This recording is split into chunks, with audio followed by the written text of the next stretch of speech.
Na madrugada de 18 de setembro de 2004, no bairro Cidade Nova, zona norte de Manaus, 17 homens amanheceram mortos em diferentes pontos da comunidade, todos eliminados com a mesma precisão. Todos executados em menos de 6 horas. A Polícia Civil tardaria uma semana em conectar as execuções, mas nas ruas de Manaus, todos já sabiam. Alguém havia declarado guerra aos cobradores da várzea, o grupo de extorsionadores mais temidos da região. O motivo desse massacre não era território, nem drogas, nem vingança entre facções.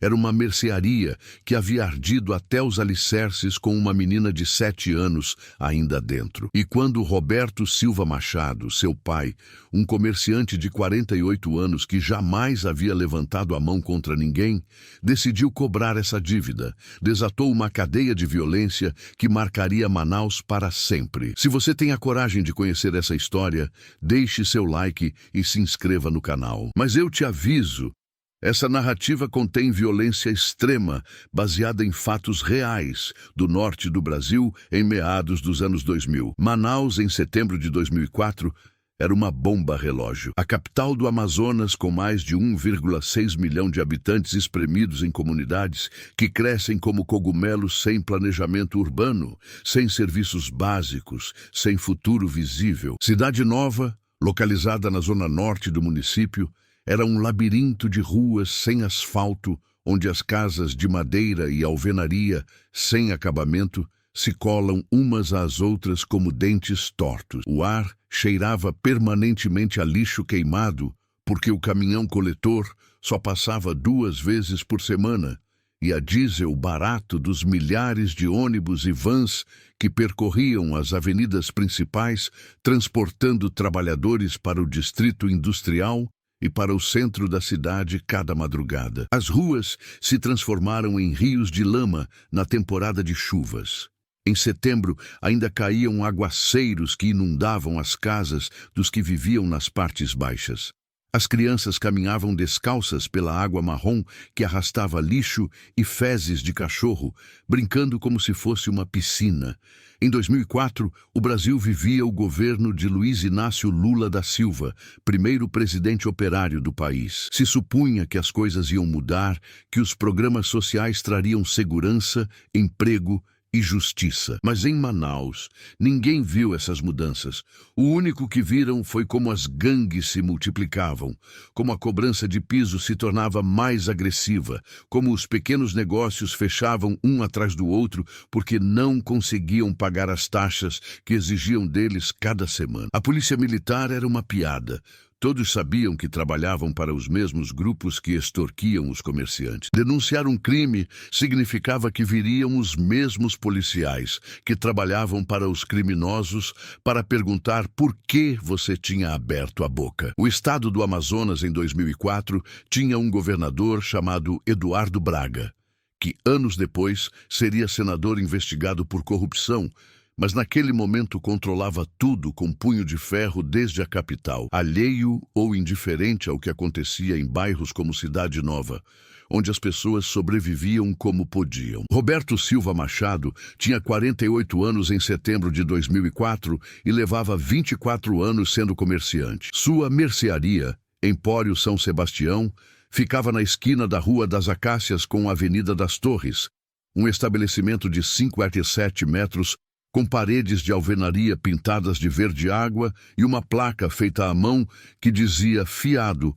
só às sextas-feiras. Dentro vendia o básico que uma família de Manaus precisava para sobreviver: arroz, feijão, óleo, macarrão, refrigerante, cerveja, cigarros, pão de forma, papel higiênico, sabão em barra. Tinha 2 freezers velhos, marca Consul, que comprou em 1997 e que funcionavam pela metade. Um para refrigerantes e cervejas, outro para laticínios e embutidos. As paredes estavam forradas de caixas empilhadas até o teto, sopas Nissin, biscoitos Traquinas, chicletes Bubalu. O piso era de cimento sem polir, rachado, sempre empoeirado, porque a terra da rua entrava cada vez que alguém abria a porta. Cheirava a uma mistura de detergente em pó, farinha de mandioca guardada em sacos plásticos e aquele cheiro particular de mercearias de bairro que é impossível descrever, mas que qualquer brasileiro reconheceria de olhos fechados. Roberto havia herdado o negócio de seu pai, seu Raimundo Silva, que o tinha aberto em 1976, quando Cidade Nova ainda era terreno baldio que o governo estadual vendia para famílias pobres, com promessas de urbanização que nunca chegaram. Seu Raimundo trabalhou nessa mercearia durante 26 anos, atendendo desde as 6 da manhã até as 10 da noite todos os dias, incluindo domingos e feriados. Morreu em 2002 de complicações cardíacas e cirrose, sentado na mesma cadeira de plástico onde passava os dias vigiando para que ninguém roubasse a mercadoria. Roberto assumiu o negócio sem questionar, porque era o filho mais velho e porque alguém tinha que sustentar sua mãe viúva. Não era um negócio que deixasse muito dinheiro. Em um mês bom, tiravam R$6.000 de lucro depois de pagar fornecedores e contas. Em um mês ruim, 3.000, mas era suficiente para comer, pagar o aluguel da casa, onde moravam a 3 quadras da mercearia, e mandar os filhos para a escola pública. Roberto se levantava todos os dias às 5h30 da manhã. Vestia a calça jeans que usava para trabalhar, sempre a mesma, lavada a cada 3 dias até que o azul se tornasse cinza. Vestia uma camisa polo que sua esposa Lúcia lhe passava nas noites anteriores. Abria a mercearia às 6 em ponto, embora os primeiros clientes não chegassem até às 7. Usava essa hora para fazer inventário mental do que precisava pedir, para limpar os freezers, para varrer a rua na frente do seu estabelecimento, porque se ele não fizesse, ninguém faria. Lúcia chegava às 7h30, depois de levar as crianças para a escola. Ela atendia o caixa. Roberto separava pedidos e carregava caixas. Trabalhavam juntos em silêncio, porque depois de 19 anos de casamento, já não precisavam conversar para se entender. Almoçavam às 2 da tarde, algo rápido que Lúcia preparava no fogãozinho elétrico que tinham no quartinho dos fundos da mercearia. Tapioca, feijão, arroz. Fechavam às 10 da noite. Aos sábados fechavam às 11 porque vendiam mais cerveja. Aos domingos só abriam meio período. Roberto e Lúcia estavam casados há 19 anos. Tinham se conhecido em 1983, numa festa da comunidade. Ele tinha 27, ela 22. Lúcia era filha de um pedreiro e uma lavadeira, gente trabalhadora que lhe ensinou que na vida nada é de graça. Roberto pediu-a em casamento 8 meses depois de conhecê-la, com um anel que comprou na feira da Paner por 150 cruzeiros. Casaram-se no civil porque não tinham dinheiro para casamento na igreja. Tiveram 3 filhos. Carlos, o mais velho, de 17 anos, que estudava no ensino médio no CETAM e trabalhava aos fins de semana como empacotador num supermercado DB para tirar seu dinheiro para gastos. Juliana, de 13 anos, que cursava a 8ª série na Escola Estadual Santos Dumont e queria ser professora. E Isabela, a mais nova, de 7 anos, que estava no 2º ano do ensino fundamental na Escola Municipal Álvaro Maia e que era o sol de Roberto, a menina que ainda o abraçava quando ele chegava em casa, que ainda o chamava de paizinho com aquela voz aguda de criança pequena, que ainda acreditava que seu pai era o homem mais forte do mundo. Isabela passava as tardes na mercearia depois da escola. Sentava-se num banquinho de madeira atrás do balcão, fazendo seu dever de casa, enquanto sua mãe atendia clientes. Os vizinhos a conheciam, compravam doces para ela, davam-lhe moedas. Isabela as guardava num cofrinho de porquinho que tinha em casa. Estava economizando para comprar uma bicicleta rosa com cestinha que tinha visto numa loja no centro. Levava 2 anos economizando e já tinha R$280. Faltavam 420. Roberto tinha prometido que quando ela juntasse 600, ele colocava os 100 que faltavam. Era sua maneira de ensinar-lhe o valor do trabalho, de que as coisas que valem a pena custam esforço. Os cobradores da várzea começaram a operar em Cidade Nova em 2002. Não eram um cartel grande, nem uma organização sofisticada. Eram um grupo de extorsionadores locais que cobravam proteção de todos os negócios da região. Eram 17 no total, homens entre 22 e 38 anos, todos da mesma comunidade, todos crescidos nas mesmas ruas. O líder se chamava Edilson Costa, 34 anos, apelidado de Cascavel, porque quando adolescente tinha sobrevivido à picada de uma cascavel na região de Iranduba. Alto, musculoso, com tatuagens que lhe cobriam os braços e o pescoço. Fumador crônico de 3 maços de cigarro, free ao dia. Edilson tinha começado roubando motos nos anos 90. Aos 28, já dirigia seu próprio grupo. Aos 32, controlava a cobrança de proteção em 7 bairros de Manaus. Não vendiam drogas, não roubavam casas, só extorquiam comércios. Era mais limpo, menos arriscado, mais previsível. O sistema funcionava simples. Visitavam cada negócio. Informavam que a partir daquele momento teriam que pagar uma taxa semanal para a proteção da região. A taxa variava segundo o tamanho do negócio. Uma mercearia como a de Roberto pagava R$ 250 semanais. Uma farmácia pagava 2.000. Um restaurante pagava 4.000. Se você pagasse, te deixavam em paz. Se não pagasse, primeiro te ameaçavam. Se continuasse sem pagar, quebravam sua vitrine. Se ainda assim não pagasse, tocavam fogo no seu negócio. Assim de simples, assim de brutal. A polícia militar sabia perfeitamente quem eram os cobradores da várzea. Sabiam onde moravam, onde operavam, quem era o líder. Não faziam nada porque os cobradores pagavam aos comandantes R$ 4.000 semanais para cada um olhar para o outro lado. Roberto começou a pagar em abril de 2002. Não teve escolha. Numa terça-feira à tarde, entraram 3 dos cobradores em sua mercearia. O que falava se chamava Diego, 27 anos. Chamavam-no de Carioca porque tinha nascido no Rio de Janeiro e se mudado para Manaus adolescente. Usava um boné do Flamengo e uma jaqueta de couro sintético preta. Você é o dono? Sou. Olha, parceiro, viemos oferecer um serviço. Por R$ 250 por semana, nós garantimos que nada aconteça com você, que não te roubem, que não quebrem seu negócio, que trabalhe tranquilo. Roberto não era ingênuo, sabia perfeitamente do que ele estava falando. E se eu disser que não preciso desse serviço? O carioca sorriu sem humor. Aí você corre o risco de acontecer alguma coisa. Um incêndio, um assalto, um acidente. Você decide, mas meu chefe diz que todos os negócios dessa região estão protegidos. Não tem exceção. Lúcia estava atrás do balcão escutando tudo. Roberto olhou para ela. Ela negou com a cabeça quase imperceptivelmente, mas Roberto conhecia as regras. Tinha visto o que acontecia com os que diziam não. 3 meses antes, o dono de uma loja de material de construção na Rua dos Ipês tinha recusado pagar. Na semana seguinte, seu negócio amanheceu queimado. O cara perdeu tudo. Não conseguiu reabrir. Tá bom, 250 por semana. Perfeito, a gente vem toda quinta-feira. Tenha o dinheiro pronto. E olha, é um prazer fazer negócio com gente inteligente. Foram embora.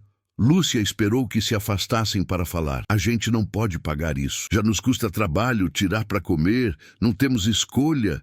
Podemos ir na polícia. Roberto olhou para ela como se tivesse dito a maior bobagem do mundo. A polícia trabalha para eles. Se a gente for denunciar, os mesmos policiais vão avisar para eles e vai ficar pior. Então, o que a gente faz? Pagar e rezar para que um dia isso acabe. Durante 20 meses, Roberto Silva pagou R$ 250 toda quinta-feira. R$ 1.000 por mês. R$ 12.000 por ano. Dinheiro que saía direto dos lucros do negócio. Dinheiro que significava menos comida na mesa. Uniformes mais baratos para as crianças. Sapatos de segunda mão. 0 férias, 0 economias. Lúcia fazia milagres esticando cada real. Comprava o frango mais barato da feira, o que já estava meio passado, mas que ainda servia se você cozinhasse bem. Comprava roupa no brechó, nem sequer nova, usada. As crianças entendiam, nunca reclamavam.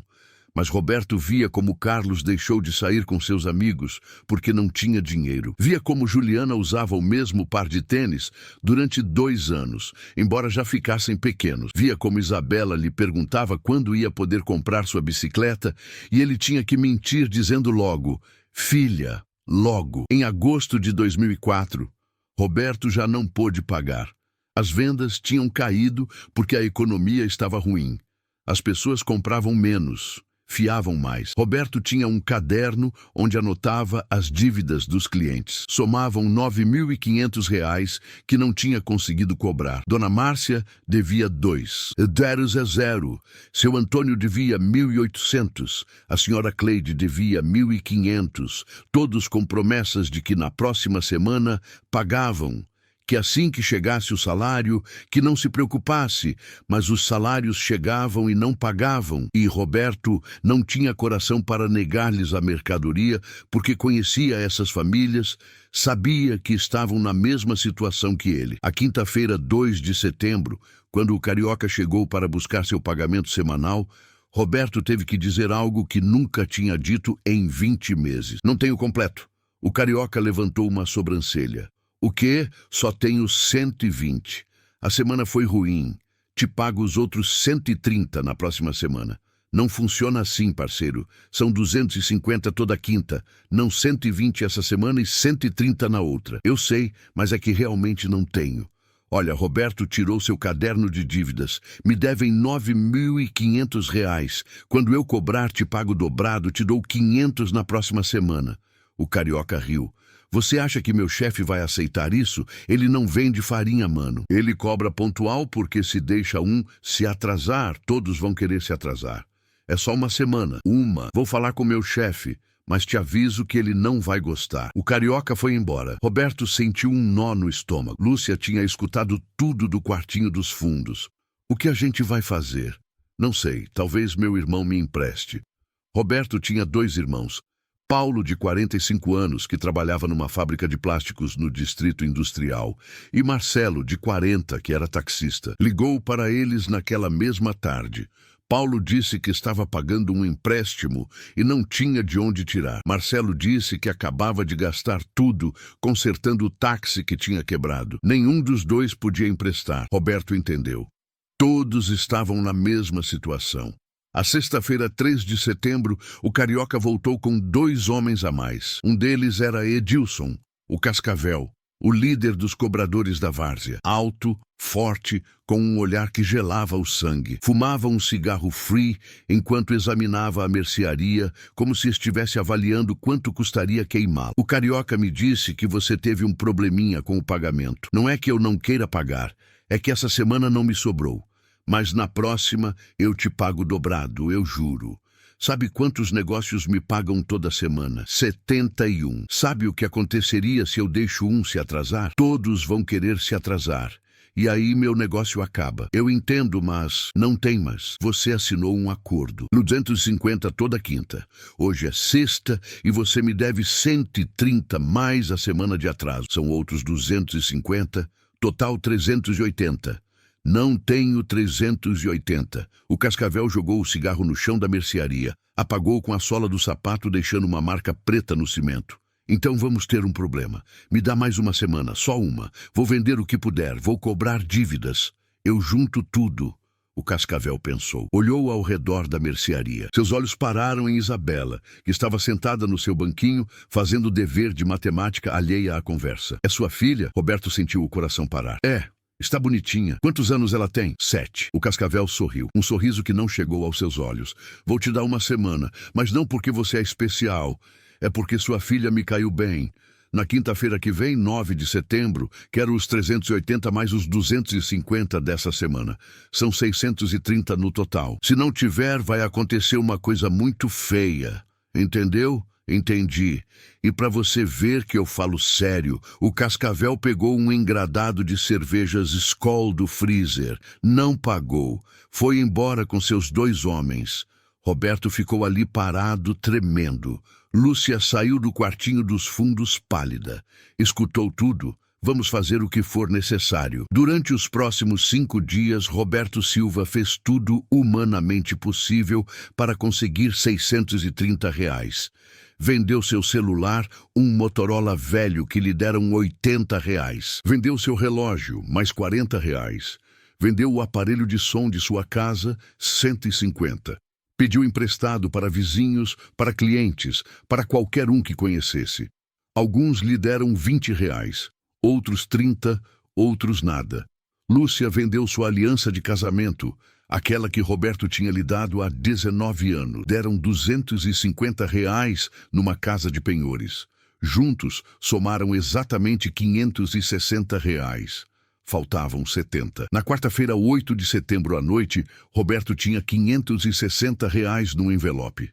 Sabia que não era suficiente. Lúcia disse para ele tentar negociar, que oferecesse pagar os 70 restantes em 2 dias. Roberto sabia que não ia funcionar, mas não tinha outra opção. Foi dormir naquela noite rezando para São Sebastião, pedindo que o Cascavel tivesse compaixão. A quinta-feira, 9 de setembro, amanheceu nublada.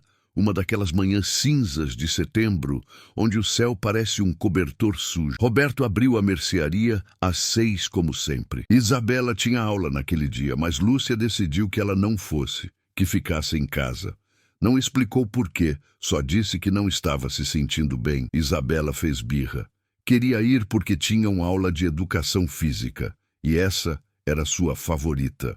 Lúcia foi firme. Você fica.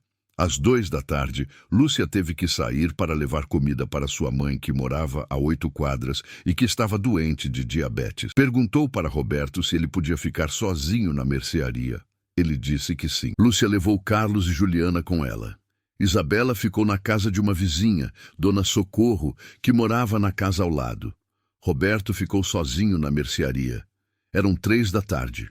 O carioca normalmente chegava entre 5 e 6. Roberto tinha um envelope com os R$ 560 guardado no bolso. Praticava mentalmente o que ia dizer.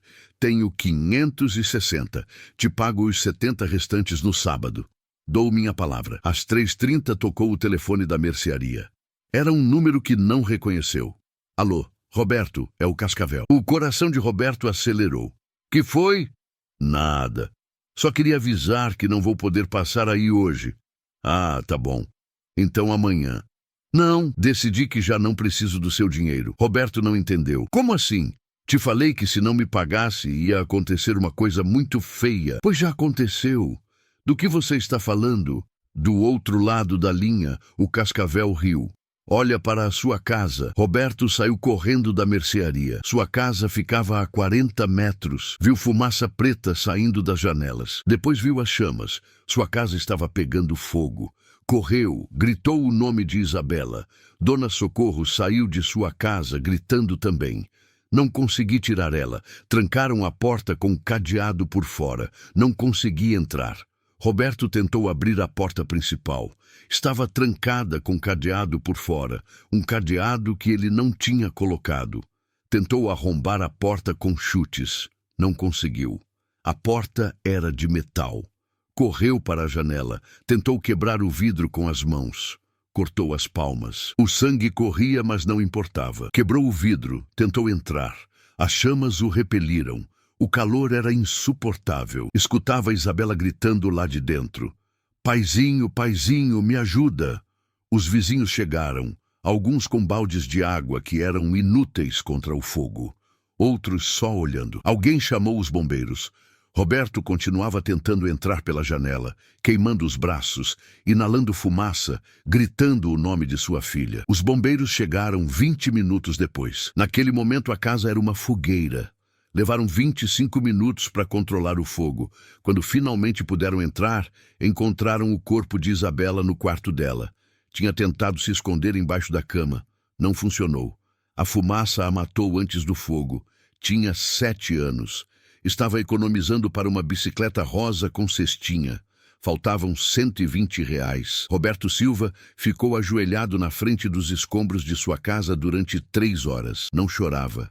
Só olhava. Lúcia chegou às 5h30 com Carlos e Juliana. Quando viu o que restava de sua casa, quando os bombeiros disseram o que tinha acontecido, caiu de joelhos, dando um grito que se escutou em 3 quadras. Carlos tentou segurá-la, mas também desmoronou. Juliana só olhava em choque, sem conseguir processar que sua irmãzinha estava morta. A Polícia Civil chegou às 6. 2 viaturas, 4 agentes. Tiraram fotos, perguntaram o que tinha acontecido. Roberto contou tudo. Os cobradores da várzea, o cascavel, as ameaças, o cadeado colocado por fora, a ligação telefônica. Os policiais tomaram notas, disseram que iam investigar. Roberto sabia que era mentira. Sabia que esses mesmos policiais trabalhavam para os cobradores. Mas o que mais ele podia fazer? Naquela noite, Roberto não dormiu. Ficou sentado numa cadeira de plástico na casa de seu irmão Paulo, onde sua família tinha se refugiado. Lúcia chorava no quarto de cima. As crianças também choravam. Roberto só olhava para a parede. Na sua mente repetia uma e outra vez a voz de Isabela gritando: "Paizinho, me ajuda!" Uma e outra vez. Uma e outra vez. Perto das 4 da madrugada, algo dentro de Roberto se quebrou. Não foi uma quebra dramática, foi silenciosa, fria, definitiva. Levantou-se da cadeira, caminhou até a cozinha, pegou seu celular que Lúcia tinha conseguido recuperar dos escombros, discou um número que não discava há 6 anos. Atenderam na 4ª chamada. "Quem é?" "Sou Roberto." "Roberto Silva." Silêncio do outro lado. Depois uma voz que reconheceu. "O comerciante de Cidade Nova?" "Sim. Do que você precisa a essa hora? Preciso que você consiga algo para mim." "O quê?" "Tudo que você puder." A voz do outro lado pertencia a um homem chamado Valdemar Pereira, 54 anos, conhecido em Manaus como Mineiro, embora não tivesse uma só gota de sangue mineiro. Chamavam assim porque anos atrás tinha trabalhado numa empresa de mineração ilegal no Pará. E o apelido ficou. Valdemar tinha sido vizinho de Roberto quando ambos eram jovens. Tinha tomado outro caminho. Roubava carros, desmanchava peças, vendia autopeças piratas. Não era traficante nem sicário, só um criminoso de meio escalão com conexões úteis. Aconteceu alguma coisa? Queimaram minha casa. Minha filha estava dentro, tinha 7 anos. Silêncio longo. Os cobradores? Sim, filho da puta. Você consegue o que te pedi ou não? Tem certeza? Se você fizer o que eu acho que vai fazer, não tem volta. Não tem volta desde ontem. Me dá 2 dias. Roberto desligou. Ficou ali parado na cozinha de seu irmão, olhando pela janela para a escuridão. Não sentia nada. Nem tristeza, nem raiva, nem medo. Só um vazio frio, onde antes havia um pai que acreditava em trabalhar honestamente e esperar que as coisas melhorassem. Esse homem tinha morrido no mesmo incêndio que sua filha. Na sexta-feira de manhã, Roberto foi à delegacia de homicídios para registrar a denúncia formal. Coube-lhe um agente jovem, talvez 32 anos, que tomava notas num computador velho enquanto Roberto falava. Quando Roberto mencionou os cobradores da várzea e o cascavel especificamente, o agente parou de escrever. "Você tem provas de que foi esse grupo?" "A ligação telefônica." "O cascavel me ligou para avisar que iam queimar minha casa." "Gravou a ligação?" "Não." "Alguma testemunha que ouviu essa ligação?" "Não. Eu estava sozinho." "Tem provas físicas de que eles colocaram o cadeado na sua porta?" "O cadeado está lá. Os bombeiros têm. Cadeados não têm impressões digitais úteis." "Alguém viu membros desse grupo perto da sua casa naquela tarde?" "Não sei. Não perguntei." O agente se recostou na cadeira. "Olha, Sr. Silva, entendo sua situação. Perdeu sua filha em circunstâncias terríveis, mas sem evidência física, sem testemunhas, sem gravações, não tem caso. É sua palavra contra a deles, e eles vão dizer que não sabem de nada. Mas você sabe quem eles são. Todo mundo sabe quem são os cobradores.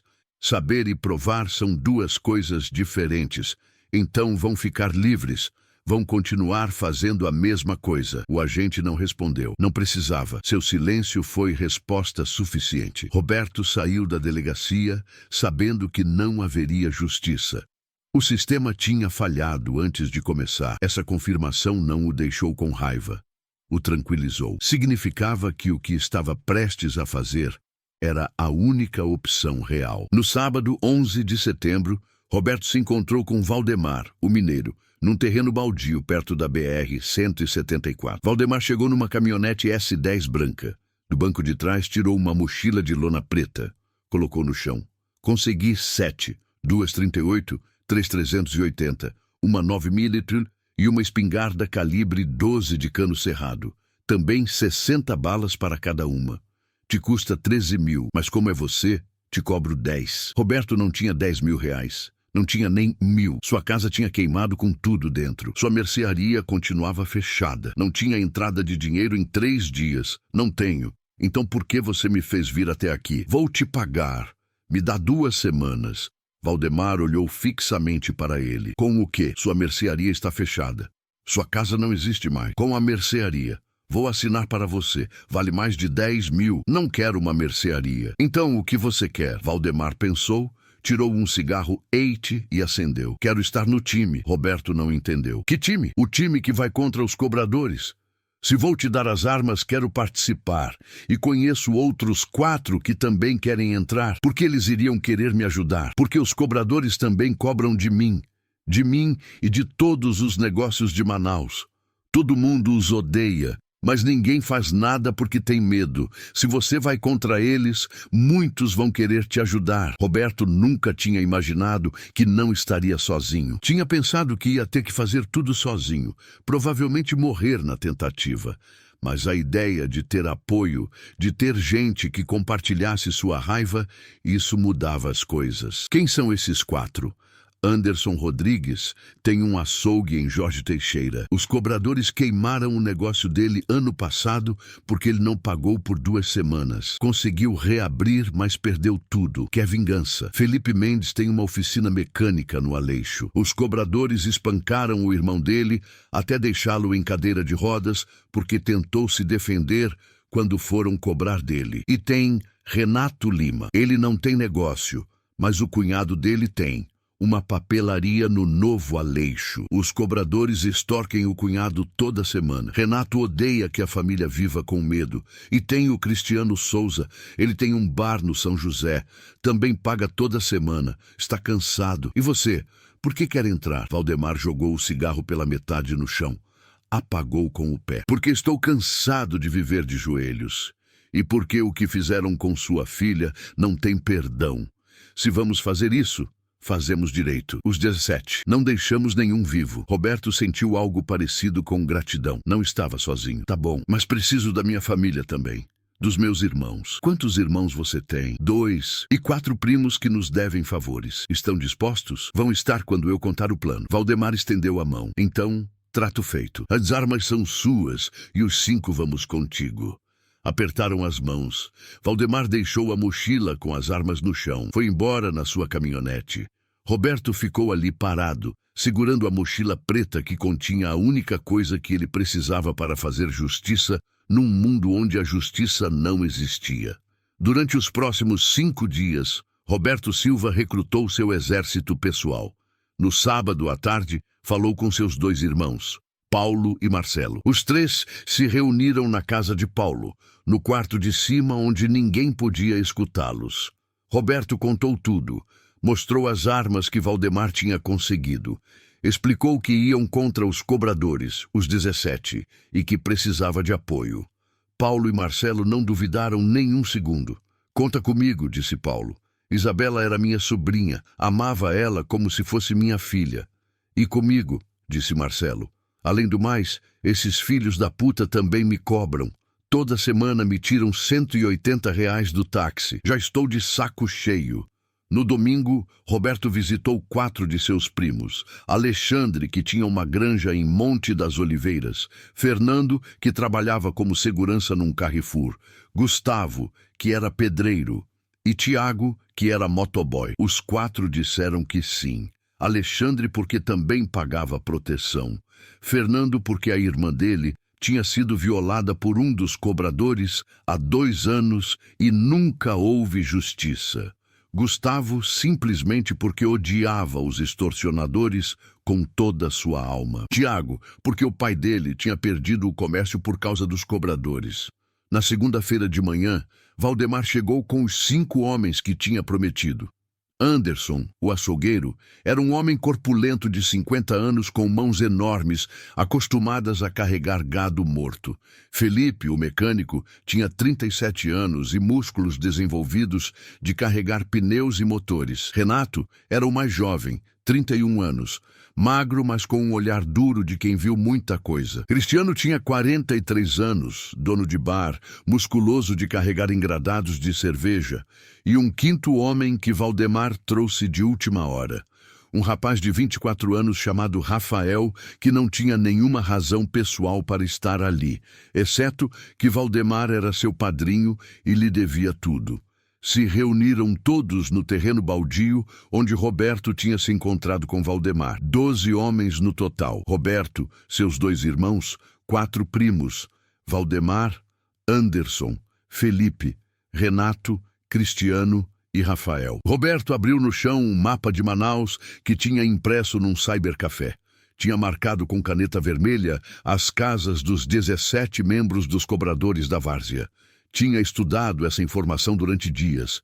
Sabia onde cada um morava, onde trabalhavam, onde se juntavam. A informação não foi difícil de conseguir. Em Manaus, todo mundo sabia quem eram os cobradores. Roberto só teve que perguntar discretamente para vizinhos, para clientes da sua mercearia, para gente que os conhecia. Isso não é uma briga de bar, disse Roberto com voz firme. Isso é guerra. Vamos contra 17 homens que não têm problema em queimar casas com crianças dentro. Não vão hesitar em nos matar se puderem. Preciso que todos entendam no que estão se metendo. Se alguém quiser sair, esse é o momento. Ninguém se moveu. Segundo, vamos fazer isso numa noite.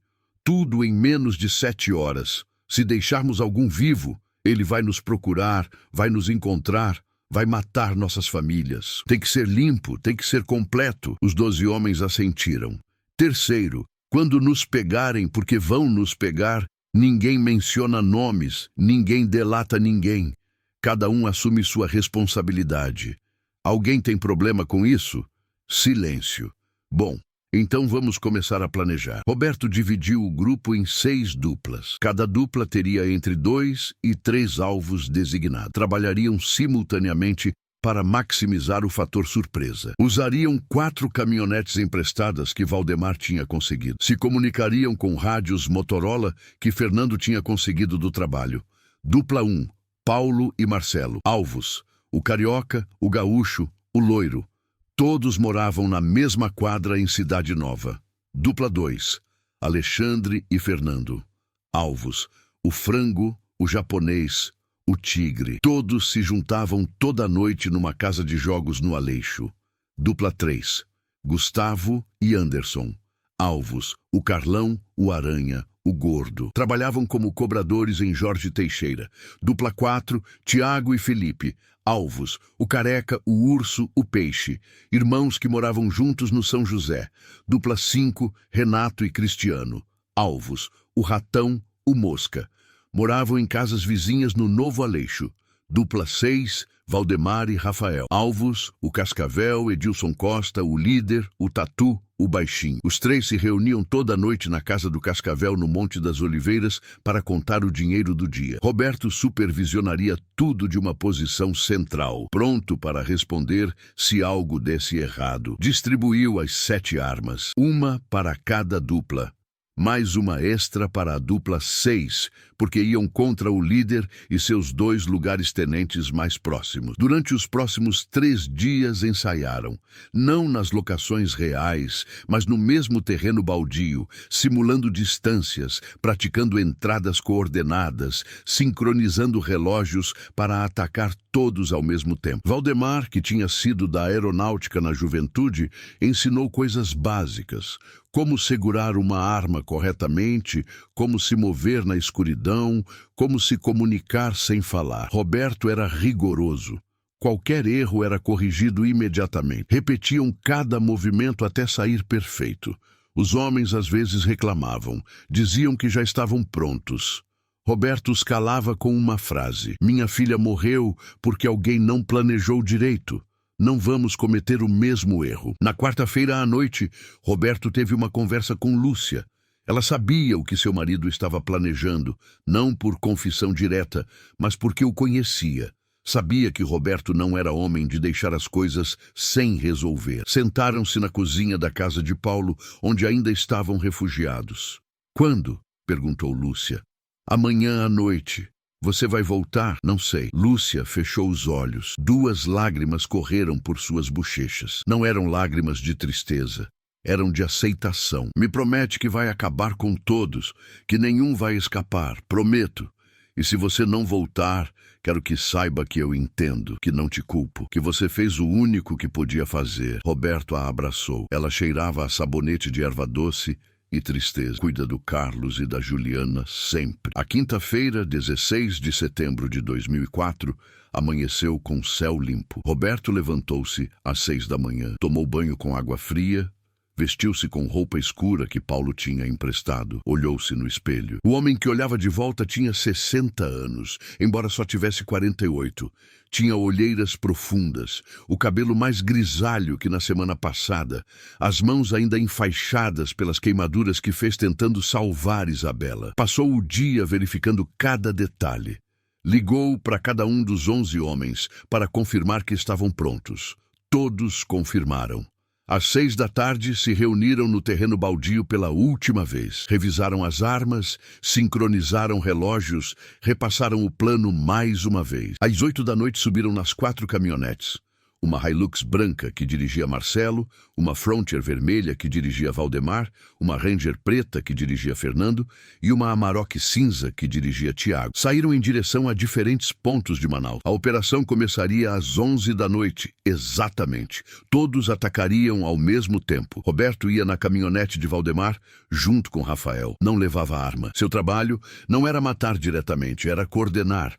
Garantir que todas as duplas cumprissem suas missões, mas se fosse necessário, estava pronto para fazer o que fosse. Às 10h30, as 4 caminhonetes estavam em posição. Roberto deu a ordem pelo rádio. Todos em posição, confirmem. Uma por uma, as 6 duplas confirmaram. Eram 10h57. 3 minutos para que começasse algo que ninguém poderia parar. Às 11 menos 1 minuto, Roberto falou pela última vez. Isso é pela Isabela, por todas as famílias que esses desgraçados destruíram, por todo o medo que nos fizeram viver. Essa noite acaba. Todos confirmaram que entenderam. Os 11 homens confirmaram. Vai. O que aconteceu durante as próximas 6 horas ficou registrado em relatórios policiais, testemunhos de vizinhos, evidência forense que levaram semanas para processar. Mas a versão mais clara foi contada pelos mesmos 12 homens quando foram presos dias depois. Não se arrependeram, não negaram nada, só disseram, fizemos o que tínhamos que fazer. 11 da noite com 3 minutos. Dupla 1, Paulo e Marcelo entraram na casa do Carioca, em Cidade Nova. Ele estava assistindo televisão com a namorada grávida de 4 meses. Não teve tempo de alcançar a arma que estava no quarto. Depois, foram atrás do gaúcho, que morava 2 casas adiante. Estava sozinho, bêbado, dormindo. Nunca soube o que aconteceu. O loiro era o mais difícil, porque tinha filhos pequenos. Esperaram que ele saísse para comprar cigarros na loja da esquina. Interceptaram na rua. 3 alvos eliminados em 19 minutos. 11h22. Dupla 2, Alexandre e Fernando chegaram na casa de jogos no Aleixo, onde o Frango, o Japonês e o Tigre se juntavam toda quinta-feira. Entraram fingindo ser clientes. Os 3 estavam num quarto pequeno jogando dominó e tomando cerveja. Não esperavam visita. A casa de jogos depois foi lacrada quando encontraram os 3 corpos. 3 alvos a mais, eliminados em 16 minutos. 11h38. Dupla 3, Gustavo e Anderson interceptaram o Carlão, o Aranha e o Gordo quando estavam saindo de cobrar de um restaurante japonês em Jorge Teixeira. Os 3 iam juntos num Gol velho. Os bloquearam com a caminhonete. Não conseguiram escapar. Gustavo depois disse que o Aranha tentou negociar. Ofereceu dinheiro, informação sobre outros grupos. Não serviu de nada. 3 a mais. 11h55. Dupla 4, Tiago e Felipe chegaram na casa do Careca e do Urso no São José. Os 2 irmãos estavam jantando com a mãe deles. Tiago teve que tirar a senhora de 68 anos da casa antes de proceder. Ela gritava, Não entendia o que estava acontecendo. Felipe a segurou do lado de fora enquanto Tiago fazia o que tinha que fazer. A mãe viu depois os corpos dos 2 filhos. Enlouqueceu. Teve que ser internada num hospital psiquiátrico. Perguntaram pelo Peixe. Os 2 disseram que ele estava na casa da namorada no Monte das Oliveiras. Foram até lá. Encontraram ele dormindo. 3 a mais. 12h20 da madrugada. Dupla 5. Renato e Cristiano chegaram nas casas do Ratão e do Mosca no Novo Aleixo. Casas vizinhas. Bateram na porta do Ratão primeiro. Ele atendeu de chinelo e bermuda. Perguntou quem eram. Cristiano disse que eram cobradores de outra região que precisavam falar de território. O Ratão acreditou. Deixou entrarem. Foi seu último erro. Depois foram na casa ao lado. O Mosca estava sozinho, assistindo um filme pornô. Nem ouviu quando entraram. 2 a mais. 12h40. Dupla 6, Valdemar e Rafael chegaram na casa do Cascavel no Monte das Oliveiras. Era a operação mais perigosa, porque o Cascavel, o Tatu e o Baixinho eram os mais experientes, os mais armados. A casa tinha grades nas janelas, portão de ferro. Valdemar teve que tocar como se fosse cliente. Quem é? Vim falar com o Cascavel. Trago um assunto. O Tatu abriu o portão. Viu as armas. Tentou fechar. Valdemar foi mais rápido. Entraram. Dentro estavam o Cascavel e o Baixinho contando dinheiro na mesa da cozinha. Maços de notas empilhados, provavelmente R$40.000 no total. O Cascavel reconheceu Valdemar. Conhecia ele porque também lhe cobrava proteção. Que porra você está fazendo aqui? Vim te cobrar uma dívida. O Cascavel riu. Uma dívida. Você para mim está louco? Ou o quê? A casa que você queimou semana passada. A menina que morreu dentro era filha de um amigo meu. O Cascavel parou de sorrir. Sua mão foi em direção à pistola que tinha na cintura. Rafael atirou primeiro. Depois, Valdemar atirou no Baixinho. O Tatu tentou correr para a porta dos fundos. Não chegou. Valdemar pegou uma lata de gasolina que tinha trazido especificamente para isso. Jogou pela casa toda. Acendeu um fósforo, deixou queimar. Enquanto saíam pelo portão, escutaram as sirenes dos bombeiros ao longe. Já era tarde. 3 a mais. Total 17. Se você chegou até aqui e está sentindo o peso dessa história, deixe nos comentários qual foi o momento que mais te impactou. Conte para a gente. Você já viveu ou conhece alguém que passou por extorsão? Como foi? Sua história pode ajudar outras pessoas a não se sentirem sozinhas. E se essa narrativa te fez refletir sobre justiça, vingança e os limites da lei, compartilhe esse vídeo com alguém. Às vezes, uma história real pode abrir conversas importantes que precisamos ter. À 1h40 da madrugada, Roberto recebeu confirmação de todas as duplas. 17 alvos neutralizados, nenhuma baixa do lado deles. Missão cumprida. Se reuniram no terreno baldio às 2h15 da manhã. Queimaram a roupa que usavam, limparam as armas, desmontaram, jogaram as peças em diferentes pontos de Manaus. Os 12 homens se olharam em silêncio. Não havia celebração, não havia alívio, só cansaço. E agora? Perguntou Marcelo. Agora esperamos que nos encontrem, respondeu Roberto. Porque vão nos encontrar. E quando nos encontrarem, lembramos do que combinamos. Ninguém delata ninguém. Se separaram. Cada um voltou para sua casa. Roberto chegou com a família perto das 3 da madrugada. Lúcia o esperava acordada. Terminou? Terminei. Todos os 17. Lúcia fechou os olhos. Respirou fundo, então valeu a pena. Roberto sentou-se na mesa da cozinha. Lúcia serviu um café quente.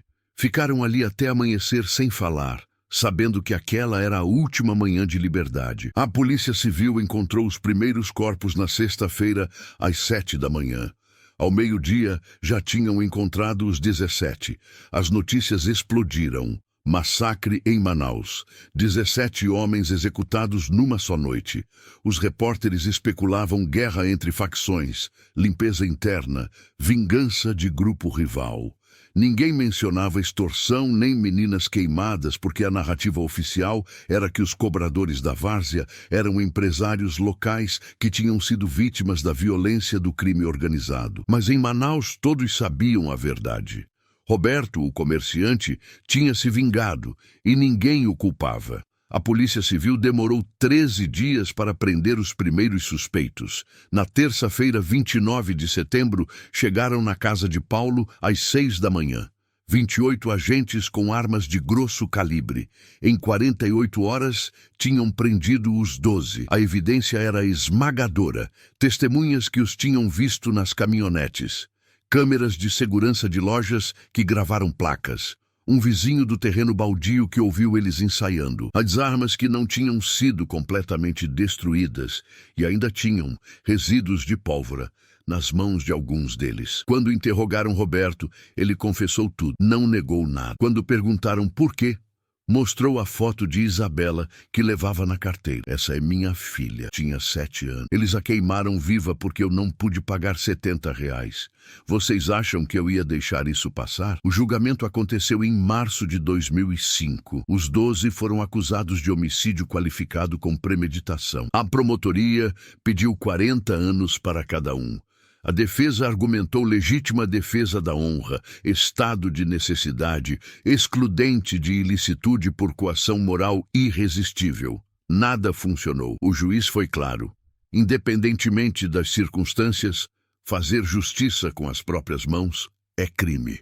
A lei existe para ser cumprida, não para ser ignorada quando não nos convém. Se permitirmos que cada cidadão vingue suas próprias injustiças, voltamos à barbárie. Roberto Silva Machado recebeu 40 anos. Seus irmãos Paulo e Marcelo, 35 cada. Os primos Alexandre, Fernando, Gustavo e Tiago, 30 cada. Valdemar, Anderson, Felipe, Renato e Cristiano, 30 cada. Rafael, por ser o mais jovem e ter menor participação direta, 25 anos. Nenhum deles apelou, nenhum deles pediu redução de pena. Quando o juiz perguntou se tinham algo a declarar, Roberto se levantou. Sim, senhor, faria tudo de novo. Roberto cumpriu 21 anos na penitenciária Anísio Jobim, em Manaus. Entrou com 48 anos, saiu com 69. Durante esses 21 anos, nunca causou problemas. Trabalhou na biblioteca do presídio. Dava aulas de alfabetização para presos analfabetos. Lia a Bíblia todas as noites. Lúcia o visitava toda semana durante 15 anos, até que o diabetes a matou em 2019. Carlos, seu filho, o visitava uma vez por mês. Juliana se mudou para São Paulo e cortou contato. Nunca perdoou o pai por ter escolhido vingança em vez de estar presente para criá-la. Em abril de 2025, Roberto Silva Machado foi libertado por bom comportamento depois de cumprir mais da metade da pena. Tinha 69 anos, cabelo completamente branco, mãos trêmulas por Parkinson inicial. Saiu da prisão usando a mesma roupa que usava quando entrou, porque não tinha outra. Carlos o esperava do lado de fora com um abraço. Morou com o filho durante 7 meses numa casa simples no bairro Flores. Tentou trabalhar numa mercearia de um conhecido, mas o Parkinson não deixava. Passava os dias sentado na varanda, olhando as crianças brincarem na rua. Toda vez que via uma menina de 7 anos, chorava. Em novembro de 2025, Roberto Silva Machado morreu de infarto fulminante enquanto dormia. Carlos o encontrou na manhã seguinte, em paz, com a foto de Isabela sobre o peito. Foi enterrado no cemitério Tarumã, ao lado do túmulo de Lúcia. Seu epitáfio, escolhido por Carlos, dizia: fez o que achou certo, pagou o preço, descansa em paz. Dos outros 11 homens, Paulo morreu na prisão em 2018 de tuberculose. Marcelo ainda cumpre pena, com previsão de sair em 2028. Alexandre foi solto em 2023. Voltou para sua granja, vive quieto. Fernando saiu em 2024. Trabalha como segurança num estacionamento. Gustavo morreu esfaqueado numa briga dentro da prisão em 2011. Tiago foi solto em 2022. Virou motoboy de aplicativo. Valdemar morreu de câncer de pulmão na prisão em 2020. Anderson saiu em 2023. Voltou para o açougue que a família manteve funcionando. Felipe saiu em 2024, tem uma oficina pequena no Aleixo. Renato ainda está preso, sai em 2027. Cristiano foi solto em 2023, reabriu o bar. Rafael, o mais jovem, saiu em 2021, se casou, tem 2 filhos, trabalha numa empresa de logística e nunca mais falou publicamente sobre o que aconteceu. A história do massacre de Manaus dividiu opiniões no Brasil. Uns disseram que Roberto era um herói, que fez o que o Estado não teve coragem de fazer, que protegeu a comunidade de bandidos que mereciam morrer. Outros disseram que era um assassino, que vingança não é justiça, que a lei existe justamente para impedir que pessoas tomem decisões movidas por raiva e dor. O debate continua até hoje. Nas ruas de Cidade Nova, onde tudo aconteceu, as opiniões são claras. A maioria apoia o que Roberto fez. Dizem que depois do massacre, as extorsões diminuíram drasticamente em Manaus. Que outros grupos de cobradores tiveram medo de agir com tanta brutalidade porque sabiam que alguém poderia retaliar. Dizem que Roberto não era um criminoso. Era um pai desesperado que fez o único que podia fazer num sistema que o abandonou. Mas há um custo. Carlos perdeu 21 anos com o pai. Juliana perdeu a família inteira. A mãe do Careca e do Urso enlouqueceu. A namorada grávida do Carioca criou o filho sozinha. Uma criança que cresceu sem pai. 17 famílias foram destruídas. Não eram todas formadas por santos, mas eram pessoas. Tinham mães, irmãos, alguns tinham filhos. A vingança trouxe justiça? Trouxe paz? Ou só trouxe mais dor? Essa é uma das histórias mais complexas e difíceis que já contamos aqui no canal. Se você chegou até o fim, significa que teve coragem de encarar o lado mais sombrio da condição humana. Agora, eu quero ouvir você. O que você pensa sobre o que Roberto fez? Justiça ou vingança? Herói ou criminoso? Deixe seu comentário, mas acima de tudo, seja respeitoso. Histórias como essa não têm respostas fáceis e está tudo bem discordarmos. Se esse conteúdo te fez pensar, se te emocionou, se te deixou inquieto, se inscreva no canal e ative o sininho para não perder as próximas histórias. Compartilhe com pessoas que você acha que precisam ouvir isso. E lembre-se, a melhor forma de honrar histórias reais é aprender com elas. Até a próxima.